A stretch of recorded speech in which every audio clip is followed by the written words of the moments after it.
It's a beautiful sunny day in the small town of Monsteras on the Calabrian coast of Italy. The date is August 16, 1972, and holidaymaker Stefano Marianti is enjoying the final hours of his vacation, snorkeling in the clear blue waters of the Ionian Sea just south of the town. He spots something on the ocean floor that will write his name in the history books. Hello, story lovers. I'm Jamie Buck, and here is... A diver was exploring off the coast of Italy when he unearthed two astonishing ancient discoveries. Before we move on, make sure you smash the like button, subscribe to our channel, and activate the notifications bell for new amazing videos. Italy is a country with a rich and colorful history. Having once ruled much of the Western world, its cultural and artistic legacy is immeasurable. And let's not forget the nation's archaeological treasures, from the melancholy perfection of Pompeii and Herculaneum to the grandeur of Rome's Colosseum. It's fair to say that Italy's buried past has provided a rich and enduring window into the life in the ancient world. In a land packed with ancient wonders, Calabria, on the southern tip of Italy, is somehow even more full. Often described as the country's open-air museum, it seems as though antiquities can be found at every turn. Anything and everything you can think of in relation to ancient civilizations has been found here. Thanks to its location, the Romans weren't the only ancient civilization to leave an archaeological and cultural footprint. Indeed, in ancient times, Calabria was once something of a hotspot for migrating Greeks. Beginning in the 8th century BC, Hellenic adventurers began to populate this and other parts of southern Italy. So many, in fact, that the Romans later referred to Italy's southern coastal areas as Magna Graecia, literally Greater Greece. Of course, when the Roman Empire arrived in southern Italy, this other great civilizing force also influenced not only its politics and commerce, but its art as well. Nonetheless, much of what we consider great Roman art and sculpture also owes an enormous debt to classical Greek forms and techniques.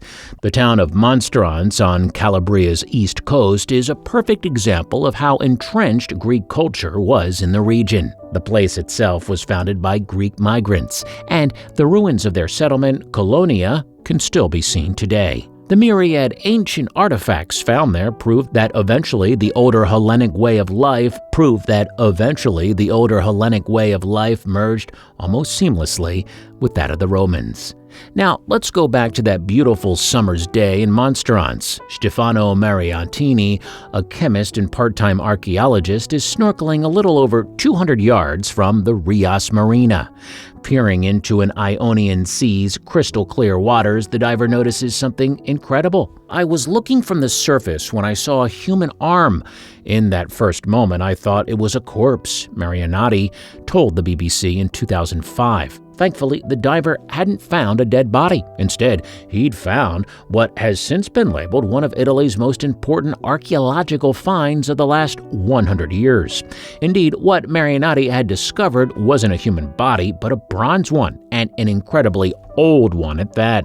Realizing what he had uncovered, the amateur archaeologist dug away at the surrounding sand. After a couple of hours of excavation, the diver had revealed the visage of an ancient Greek warrior. "I was astonished," he recalled to the BBC.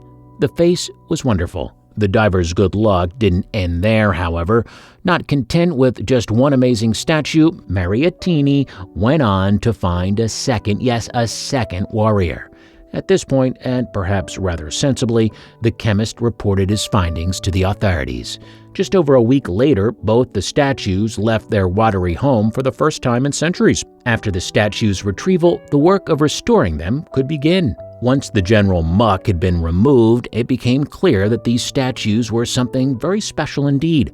Not that a pair of bronze sculptures turning up at the same time wasn't an occasion in itself, but these warriors were different.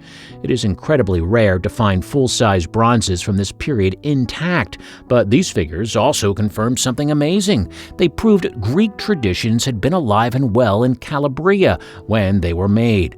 Named the Rias bronzes, the bearded naked warriors were in almost mint condition. Their size, style, and appearance matched that of the Greeks' preferred method sensitive sculpture. However, the date they were made, around 450 BC, put their creation squarely inside the Roman era. Not only that, but the statues boasted silver teeth, copper nipples and lips, and ivory eyes. These torches certainly show just how intricate the decoration of this kind of sculpture could be. And not even millennia at the foot of the ocean could dull the incredible details carved into the warriors' faces. Although no one is sure who created the bronzes, one thing is certain: people love them.